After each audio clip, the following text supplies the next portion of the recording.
मतलब आप लोग इतना बेधड़क होकर इधर बोलते हैं, हम लोग इंटरव्यू करते हैं और उधर हिंदू यात्रा निकल रही है, सरेआम निकल रही है। अरे हमने पहले भी कहा है, जिसका हम नाम लेते हैं उसको हमारे यहाँ कहते हैं बोतड़ू। बोतड़ू का मतलब है छोटा नादान बच्चा। काय का शास्त्री, काय का दूरदृष्टा। और मैंने देखा था कई दिन पहले निकाल देते हैं, कई दिन मैंने देखा था वो थोबड़े में थर्मामीटर लगाए बैठा था। उसको पता होना चाहिए, उसको पर्ची नहीं पता था, बुखार हो जाएगा, बेवकूफ बना रहा। मैं तो कहूँ उसको अब तक तो FIR हो जानी चाहिए थी, उसको अंदर होना चाहिए था। ना मुसलमानों को नाराज करना, ना हिंदू को, इस देश के 145 करोड़ का जो परिवार है किसी को नाराज नहीं करना है। किसने कह दिया नाराज करना है?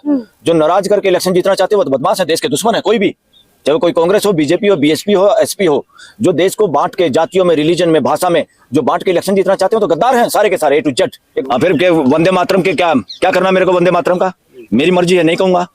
यही तो मुसलमान कह रहे हैं। मुसलमान अगर सही कह रहे हैं तो इसमें बुराई क्या है? नहीं, ये किसी ने कह दिया वंदे मातरम कहोगे तो तभी होगा। आपके घर में आपकी पत्नी कोई कंडीशन लगा दे, ये कहोगे तो आपकी पत्नी रहोगे, उस घर में तो लठ बजेगा। जो ये बात कर रहा है पहले से उससे पूछो, है हिम्मत 22 करोड़ मुसलमानों को निकालने की? भगवा डाले पट्टा मुसलमान इन्होंने भगवे को बदनाम करने वाले लोग हैं ये, जो भगवा डाल के इस तरह की बकवास करे। ये राजनीति रोटियां सेक रहे, अपने जुगाड़ है। जितने लोग हैं ये अपने अपने काम निकाल रहे सरकार में और सरकारी रोटियां खा रहे हैं काफी लोग। तैसे देश के साथ अगर कोई मानसिक तौर पे गद्दारी कर रहा है तो वो RSS और BJP है, जो सच्चाई से भागना चाहते हैं और झूठी कथा कहानियों को और झूठी बातों को देश में गुमराह करना चाहते हैं देश को। विवेकानंद फाउंडेशन बनाया RSS ने कनाट प्लेस में, आप देखेंगे लुटियन जोन में, इधर चाणक्यपुरी में कितनी जबरदस्त बिल्डिंग है। वो पैसा कहाँ से आया? विवेकानंद तो ढोंग का विरोधी था और इस मानसिकता का विरोधी था जो RSS जिस पे चल रही है, हिंदू राष्ट्र की बात करें। विवेकानंद तो उसका घोर विरोधी था। नमस्कार, मैं ज्योति यादव और आप देख रहे हैं हिंद समाचार। शीतकालीन सत्र में PM मोदी के बोलने का इंतजार तो सभी को था,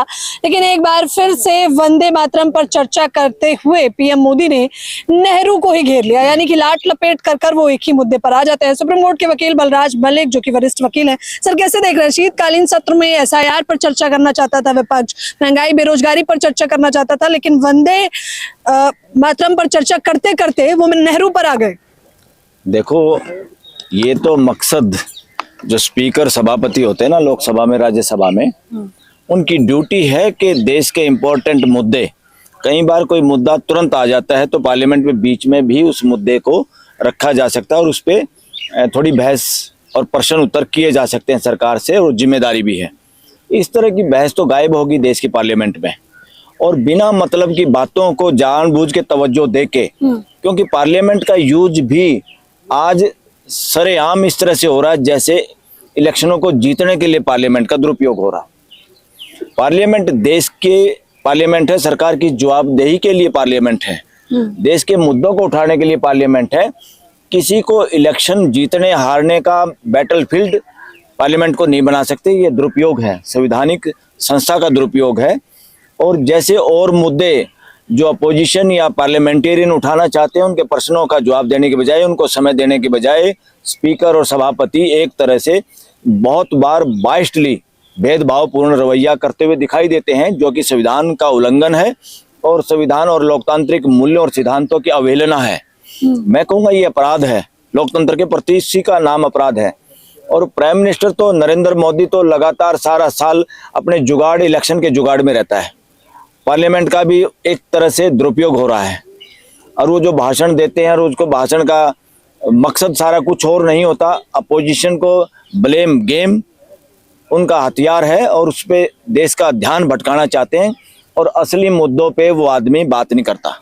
और ये एक तरह से लोकतंत्र और देश की जनता के प्रति अपराध है, और देश के लोगों के अंदर एक शिक्षा के जरिए, आस्थाओं के जरिए, कथा कहानियों के जरिए, या RSS के जरिए, या BJP के नैरेटिव के जरिए देश के अंदर एक चीज ऐसी डालने की कोशिश होती है जैसे BJP, RSS या नरेंद्र मोदी ही देश को बचाएगा, बाकी इस देश को खा जाएंगे। ये इस तरह का खतरनाक सिचुएशन देश में, इस तरह की मानसिकता सिर्फ और सिर्फ तानाशाहों की और तानाशाही की होती है। लोकतंत्र में इस तरह की मानसिकता के लिए कोई जगह नहीं। लोकतंत्र में सबकी आवाज़ सुननी होती है, और हर बात पे सर्वसम्मति बनाने की कोशिश ही लोकतंत्र का नाम है। लोकतंत्र बहुमत का नाम नहीं। बहुमत का नाम लड़ाई झगड़ा शासन मानसिकता में होता है। बहुमत तो जब आता है लास्ट में, जब हम पूरे घर के सदस्यों से किसी बात पे चर्चा करते हैं और सबकी राय नहीं मिलती, जब हम बहुमत का यूज कर सकते हैं, सदुपयोग कर सकते हैं, दुरुपयोग नहीं किया जा सकता बहुमत का। लेकिन बीजेपी तो कह रही है कि नेहरू की सच्चाई अब सबके सामने आने लगी है, सच्चाई जानना बेहद आवश्यक है। अरे सच्चाई तो बीजेपी की आरएसएस की सामने आने लगी है। वो नंगे हो गए इस तरह से कि जो वंदे मातरम को खुद गाने से फड़कते थे आरएसएस के लोग, वो आज इसको वंदे मातरम को अपनी बपौती समझ रहे हैं, देश को गुमराह करना चाह रहे हैं। सबसे ज्यादा अगर इस देश के साथ अगर कोई मानसिक तौर पे गद्दारी कर रहा है तो वो आरएसएस और बीजेपी है, जो सच्चाई से भागना चाहते हैं और झूठी कथा कहानियों को और झूठी बातों को देश में गुमराह करना चाहते हैं देश को। उनकी हिम्मत नहीं प्रश्नों का उत्तर देने के लिए, आमना सामना करने के लिए, फ्री एंड फेयर डिबेट करने की उनकी हिम्मत नहीं है, क्योंकि झूठ पे आधारित कथा कहानियां या बातें या इतिहास को गुमराह करने वाला या जानबूझ के झूठे नैरेटिव चलाना। अब देखिए विवेकानंद फाउंडेशन बनाया आरएसएस ने, कनॉट प्लेस में आप देखेंगे, लुटियन जोन में, इधर चाणक्यपुरी में कितनी जबरदस्त बिल्डिंग है। वो पैसा कहाँ से आया? विवेकानंद तो ढोंग का विरोधी था और इस मानसिकता का विरोधी था जो आरएसएस जिस पे चल रही है, हिंदू राष्ट्र की बात करें। विवेकानंद तो उसका घोर विरोधी था, दुश्मन था एक तरह से, मैं कहूँ। उसको प्रचार किया उसने तो पूरे विश्व में भाईचारे के लिए। उस विवेकानंद को भी लांडा और बौना कर दिया इन लोगों ने विवेकानंद फाउंडेशन बना के। जिस आदमी को ये छोटा नहीं कर सकते उसको अपने अंदर शामिल करके और उसको अपने तरीके से उसका चरित्र व्यक्तित्व की व्याख्या करना शुरू कर देते हैं। इन्होंने बहुत सारे महापुरुषों को छोटा बौना कर दिया है, सिर्फ अपने को ऊंचा दिखाने के लिए। जिसको ये बौना नहीं कर सकते उसको अपना बना लेते हैं, अपना। और अपना बना के लोगों को लगता है ये तो अपना बना रहे हैं, तो अपने के बारे में जो मर्जी झूठी कहानियां गढ़ो। विवेकानंद का आरएसएस का कोई मेल नहीं है। बहुत सारे ऐसे महापुरुषों का, डॉक्टर अम्बेडकर का आरएसएस से कोई मेल नहीं है। डॉक्टर अम्बेडकर को भी कुछ लोगों ने पता नहीं किसका अवतार बताना शुरू कर दिया। आप नहीं चाहते कि लोगों को पता हो कि नेहरू का इतिहास क्या रहा है? नेहरू वो उजागर करते हैं शीतकालीन सत्र में। नेहरू का इतिहास इनसे तो बहुत शानदार रहा है, हमने देखा नहीं। नेहरू शायद गुजर गए थे जब हम पैदा हुए, तो नेहरू का इतिहास छुपाने की क्या जरूरत है? नेहरू का क्या ज्यादा से ज्यादा इतिहास क्या बताते हैं? कोई लॉर्ड माउंटबेटन की पत्नी के साथ कोई रिलेशन दिखा के उसको बदनाम करने की कोशिश करेंगे? ये अपने रिलेशन दिखा सकते हैं क्या? अपनी स्टोरियां बता सकते हैं क्या? आपके रिलेशन कहाँ हैं? आपके किस किस के साथ हैं? है आमना सामना करने की इनकी हिम्मत? उसके वक्त में तो इस देश में कितने काम हुए, यहाँ सुई नहीं बनती थी इस देश में, कितनी चीजें उन्होंने बढ़ाई। जो कोशिश एक अच्छी कोशिश हो सकती थी वो कोशिश की। नेहरू ने तो लाख अच्छी कोशिश की इस देश में। कह रहे राजनीतिक रोटियां सेकी उन्होंने। पीएम मोदी ने खुद इस बात को सत्र में कहा कि मुसलमानों को नाराज नहीं करना चाहते थे। ना मुसलमानों को नाराज करना, ना हिंदू को। इस देश के 145 करोड़ का जो परिवार है, किसी को नाराज नहीं करना है। किसी ने कह दिया नाराज करना है? जो नाराज करके इलेक्शन जीतना चाहते हैं वो तो बदमाश है, देश के दुश्मन है। कोई भी, चाहे कोई कांग्रेस हो, बीजेपी हो, बीएसपी हो, एसपी हो, जो देश को बांट के जातियों में, रिलीजन में, भाषा में जो बांट के इलेक्शन जीतना चाहते हो तो गद्दार हैं सारे के सारे, ए टू जेड। ये गद्दार की श्रेणी में आते हैं। और जो देश को बांटने की बात करता, आज देश का बोलने का राइट टू एक्सप्रेशन, निर्भीकता से बोलने का इंडेक्स कितना है? 180 देश हैं। देशों का जब सर्वे हुआ तो हमारे देश का नंबर है 161वां नंबर, यानी बोलने की आजादी में हम 161वें नंबर पे हैं। तो क्यों नहीं बोल रहा देश? किससे डरता है देश? किसने डराया देश? किसका आतंक है देश के अंदर? इसलिए जिनके आतंक से देश बोलने से डरता है वो आतंकवादी की श्रेणी में आते हैं। समझो, इस पे ध्यान देना चाहिए, इस पे बोलना चाहिए। नरेंद्र मोदी को पार्लियामेंट के अंदर देश गूंगा क्यों हो गया, इस पे बोलना चाहिए। जजों को भी कि देश का इंडेक्स, ट्रस्ट, जुडिशरी पे ट्रस्ट, ट्रांसपेरेंसी और जल्दी डिस्पोजल, न्याय देना लोगों में, इसमें हमारे देश का 65 नंबर है देश का। तो न्याय व्यवस्था को भी, चीफ जस्टिस को भी इस पे बोलना चाहिए, प्राइम मिनिस्टर को इस पे बोलना चाहिए। देश 161वें नंबर पे बोलने से डरता क्यों? किसने डराया? कौन आतंकवादी जो इस देश को डरा रहा है? सर, देश बोलेगा कैसे? देखिए, सुप्रीम कोर्ट में इस वक्त मेरी मौजूदगी और इसी सुप्रीम कोर्ट में सीजीआई बीआर गवई पर जूता फेंका गया था। भाई जूता तो क्या, एक स्टेटमेंट उन पर जूता फेंकवा देती है। इसलिए एक स्टेटमेंट उन पे जूता फेंकवा देती है। तो ये तो चीफ जस्टिस को भी ओपनली बोलना चाहिए था। अपनी स्टेटमेंट अगर उन्होंने समझदारी से दी है तो उसको डिफेंड करके खुल के बोलना चाहिए था। हाँ, मैंने कहा है कि अगर देवी देवताओं की गर्दन टूट गई तो उन्हीं को बताओ, उन्हीं से वो करो। जो देवी देवता आदमियों का, इंसानों की भविष्य बदल सकते हैं, वो अपनी टूटी हुई मूर्ति का सिर नहीं लगा सकते क्या? मैं कह रहा हूँ इस बात को। तो जस्टिस गवई ने हद कर देंगे सर आप ऐसे, क्योंकि तमाम लोग देख रहे होंगे, कहेंगे भावनाओं के हमने ठेका ले रखा क्या? वही ठेकेदार हैं क्या मूर्तियों के, देवी देवताओं के? हमारा कुछ नहीं है क्या सिस्टम? कौन है ठेकेदार इस तरह की बातों का? ये गुलाम मानसिकता, बीमार मानसिकता के लोग हैं जो इस तरह की बात करते हैं। हाँ, मैं कहता हूँ जो देवी देवता हमारा भाग्य बदल सकते हैं, वो अपनी मूर्ति को खुद के अपने टूटे हुए हाथ को ठीक नहीं कर सकते। तो इसका मतलब इन कौशलों से दूर रहो। साइंटिफिक टेम्पर हमारा मौलिक अधिकार है। संविधान कहता है देश के लोगों को प्रश्न पूछने का अधिकार है। इसलिए सारी कथा कहानी, झूठे ग्रंथ कहानी मैं इसमें सब मैं लेता हूँ। ये खाली हिंदुओं तक नहीं है, हिंदू मुसलमान सिख ईसाई कोई भी हो, जिसके ग्रंथ कथा कहानी लोगों का जवाब नहीं देते, जिनके ठेकेदार लोगों का जवाब नहीं देते, मुकदमे चले तो उन पे चलने चाहिए, प्रश्न पूछने वालों को नहीं। इस देश के 145 करोड़ लोगों को हर ढकोसलेबाज, हर तथाकथित संत महात्मा, मौलवी, फादर, कोई भी ग्रंथी, सबसे प्रश्न पूछने का अधिकार है। देश के अंदर धर्म के आधार पे ये देश नहीं चलेगा, रिलीजन के आधार पे।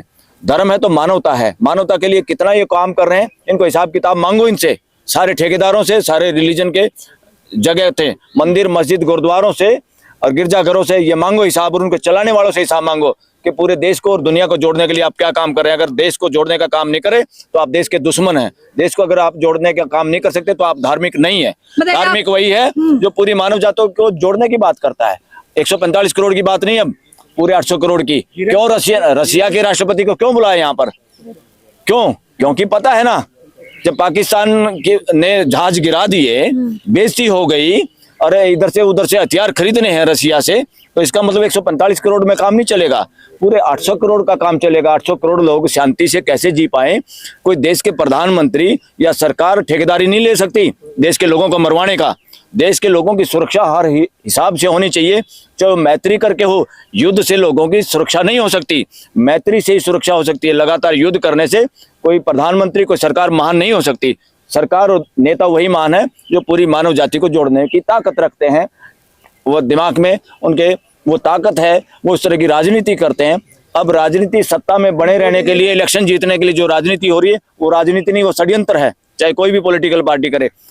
पॉलिटिकल पार्टी का मकसद है, ड्यूटी है, बिना अपराधी किस्म के लोगों को इलेक्शन में खड़ा करे, जनता के सामने प्रस्तुत करे, अच्छे कैंडिडेट पार्लियामेंट में जाएं, और पार्लियामेंटेरियन जो दबे हुए हैं, जो बोल नहीं सकते, आज ऐसा गंदा कानून है कि हर आदमी, कोई प्राइम मिनिस्टर बोलेगा, चाहे वो कोई नॉनसेंस बात भी करे, तब भी उसकी पार्टी के लोग तालियां पीटेंगे। इसी तरह पोजीशन का लीडर भी अगर बेवकूफी भरी बात करता है तो वो तालियां पीटेंगे। क्यों तालियां पीट रहे हैं?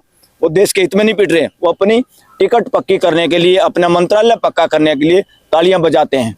मोदी जी ने अपना छोटा भाई बोला था जिन्हें धीरेन्द्र शास्त्री, वो हिंदुओं को जोड़ तो रहे हैं। आप लोग इतना बेधड़क होकर इधर बोलते हैं, हम लोग इंटरव्यू करते हैं, और उधर हिंदू यात्रा निकल रही है, सरेआम निकल रही है। अरे हमने पहले भी कहा है, जिसका हम नाम लेते हैं उसको हमारे यहाँ कहते हैं बोतड़ू। बोतड़ू का मतलब है छोटा नादान बच्चा।